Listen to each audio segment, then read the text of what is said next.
Hi, I'm Mike Cosmic with the Cosmic Clash, and we're here with Cowboy Diplomacy, an indie rock, southern rock bass band.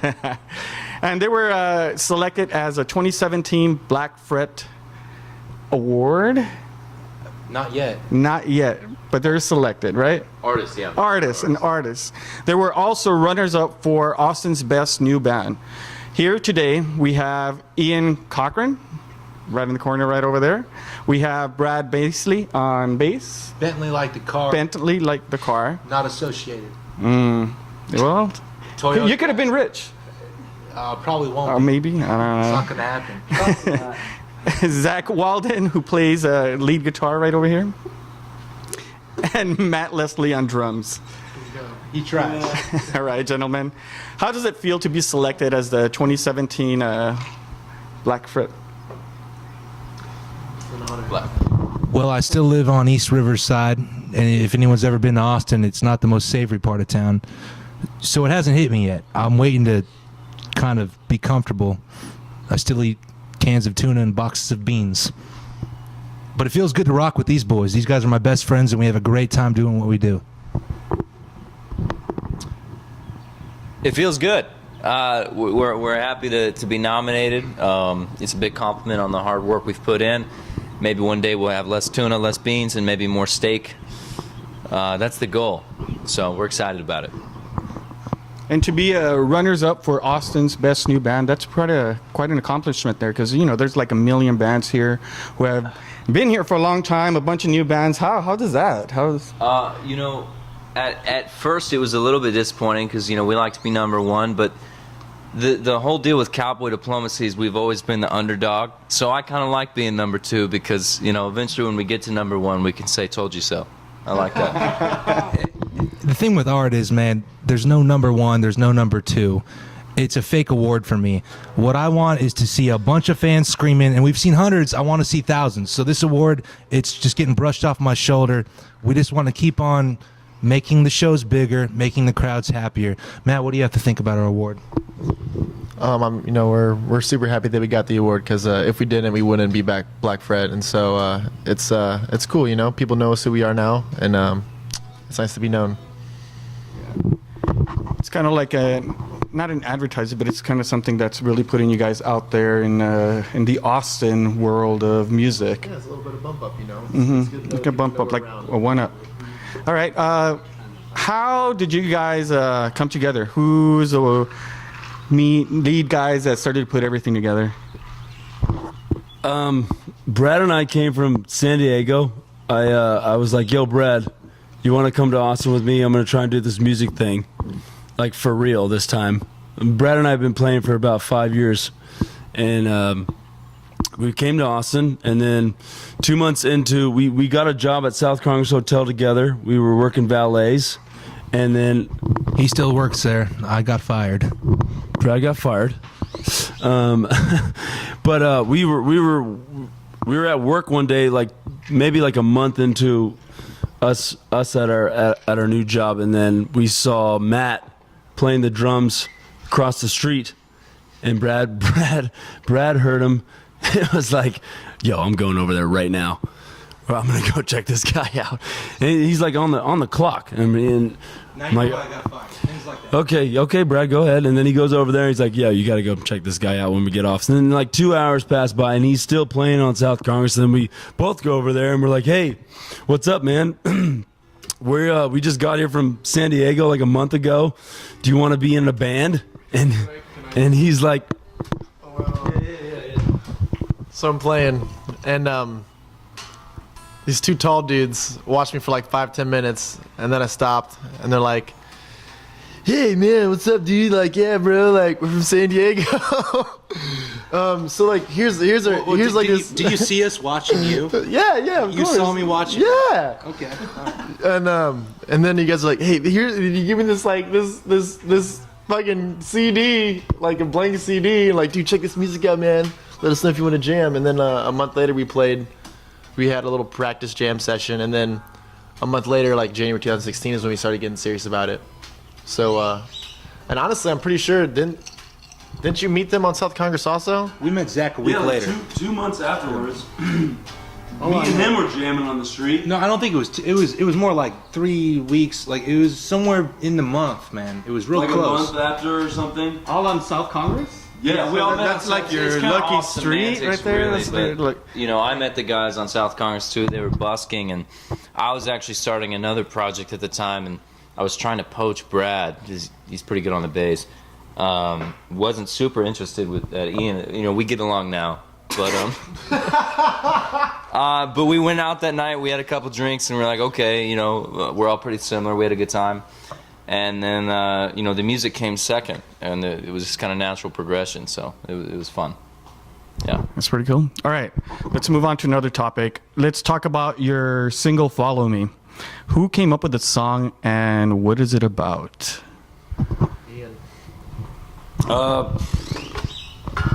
It's about my dad and our relationship. Kind of, he's somebody I look up to, and I love to death. Obviously, he's my mentor in life, and Follow Me kind of is like, you know, that's just, I don't know. That's just I came up with something that like was a hook line at first when it was Follow Me, and that's how I felt like my dad was trying to like It kind of just built up. kind of tell me how to live my life. It's like follow me, and either way, like some sort of success is gonna come your way. Like just do what I do, type deal, and it all kind of revolved around that. And yeah, it's about my dad, Joe Cochran. Yeah, Papa Cock. Papa Cock. That's what we call him. Yeah. And it's not just like a typical song about love, you know how a lot of bands just do that, or a lot of musicians do that, which is fine, perfectly fine, but Kind of like it's Taylor, way Taylor deeper. Swift, kind of. Yeah, We right, actually, right. she tried out to be in the band originally, but Brad ended up replacing her for on bass. She couldn't drink us under the table like we did. We went out, balls to the wall, push it to the limit, and at the end of the day, she couldn't hang like we do. So That's pretty cool. All right.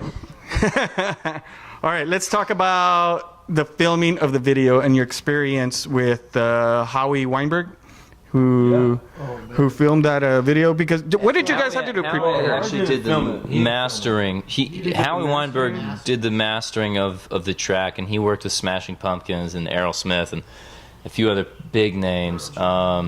It was Scotch Rocket Productions that did the video for us, and they actually had done a few videos for Incubus and a couple other names as well. It was a blast working with them. It was really fun. Jeff took the lead on it, creative director for the project, and it was a lot of work. You know, neither of us have any background in film, and so there was a bit of a learning curve. A lot of repetition, but a lot of fans came out to support us. If you watch the video, the big climax in the end is a live show, and we had a ton of support for that, so it was a good experience. Where was that shot at? That was at Vulcan here in Austin. We played this venue every Wednesday for about $120, and the owners of the bar loved us, and we decided to just stage the music video there as we had the residency. Since then, we moved on to different shows and different weekly residencies, but that's where we went for the music video, and it was great. Did you guys have to prepare or anything, you know, because it's almost like acting, because, you know, I see you up there and all of you guys, you know, Definitely going up there. I definitely got with Gillian a lot about like deciding on what we were gonna wear and stuff, like what we should have for the like the attire wise and stuff in our wardrobe. That was cool. And then luckily also we knew people that had like this awesome art space on East 5th. That's how we did the white wall scenes. We did that there. And funny thing is how that all started actually, like, you know, it was going to be a lot of standstill, kind of slow walk-in motions, but Jeff found a skateboard, the producer, and so he had like his crew like push him the skateboard like in and out when we're playing, and then also like there's a part of the scene where it kind of circles around the band, and he's like standing on the skateboard while they push him around, which is really cool. So That's like innovative, man. That's really cool. All right, let's see what do we got here. Where do you guys see yourself in the future? Brad talks a lot about a pirate ship. I don't know how tangible that goal is, but We just want to, we're all artists, we're musicians. We want to do this full time if we can. It's a stretch these days. You can't really be a musician unless you're a celebrity. None of us have any interest in being celebrities. We just want to play the music. If we can find a way to do that and still put food on the table and a roof over our heads, I think we're going to be happy. So that's the goal. Good job. That's a good answer. Adding on that, I think it's our moral obligation as humans to serve each other. And the thing with music is we facilitate a party. Oh, come on, Ian. No, I'm telling you. We put on the show. Come on now. Hey, I'm serious here. We're in a band. We put on a show. People escape the world of advertisement and vanity and the 9-to-5 grind to come to a show and enjoy themselves with us in an ideal world. And in my 20s, I hope this band facilitates a good time for me. And in my 30s, I hope I'm the mayor of Austin. And in 2040, I hope I'm president of the United States. How about you, Matt? I'm just happy to be part of this group with these guys. It's a fun time, and we got a lot of work to do. I think still we got some new stuff coming up. We're really excited about it, and we just wanna kind of just push as much as we got, and just honestly work harder than we did last year. Because if 1 year of hard work get us runner up best new Austin band, just imagine what we can do this year. So yeah.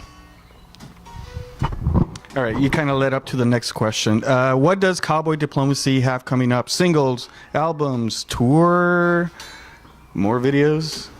Some of that's a little bit top secret, but It's top secret, Yeah. but just vaguely, we're gonna put out a handful of numbers, maybe 6 to 10 more numbers, good songs. Then by the end of the year, we're hoping to tour outside of Austin, which is one of the greatest cities in the world. So for now, we're going to put out more art for people to enjoy. And then in the future, we're hoping to spread that art all over this rock we live on. Any more comments on that? Yeah, like Brad said, we're gonna hopefully tour. That's like one of our number one goals, is to get outside of Austin. We've been here for a little over a year now, and we haven't even touched outside land besides San Antonio and New Orleans. Yeah. So that's a short time. So for a year being a band together and getting one single out and then touring, it's still I guess a confined good time for a band. If you're here about 3 or 4 years after that, then it's kind of like totally agree. Yeah. So like a year is like we've been here for a year. Now we kind of want to branch out and like go do something like we want to schedule a tour and get like a tour together and like tour and like make a good impression on other states. Honestly, like just get our music outside of Austin.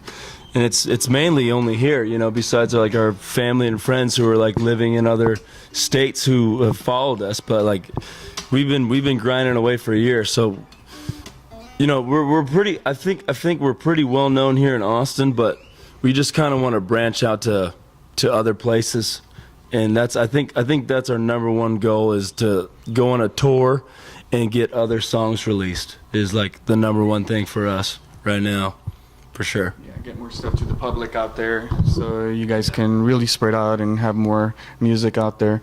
Because I'm a type of guy that just like gravitates to music, and I listen to so many albums every week, and Cool, man. that's Very cool. all I do. But anyways, enough about me right there. I have one question.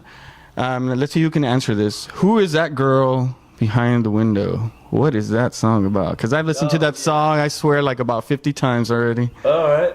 Well, I could tell you if you'd like. I don't want you to drop that. Let me. Oh yeah, sure, Zach. Yeah. It's about a girl that I've loved for 11 plus years, and we've been in an on and off relationship for 11 plus years, and we broke up 2 weeks ago. News to me. Yeah, news to maybe all of you guys. I don't know if I told any of you guys. I told Matt, told Zach. You and I might have cried about that in my truck. Brad, I told you. No, you haven't. Okay, well, I didn't tell Brad. We're talking about Yeah, well, it's just the love of my life, basically, and it's like a love song, but it's a sad song at the same time. I'm not going to tell you who it is, but she's a wonderful human being, and I love her to death, still to this day, you know. It's only been 2 weeks. But, On and off again. yeah. It'll turn back on. Come on. Yeah. She's a great girl. I love her. But I'm single, so. Well, that's all I had for you gentlemen. I appreciate your time, and this has been a fun time hanging out and talking to you guys. Well, that concludes our interview. Thank you to Gillian from Sound Desert. I'm Mike Cosmic for the Cosmic Clash, and I'll catch you guys next time.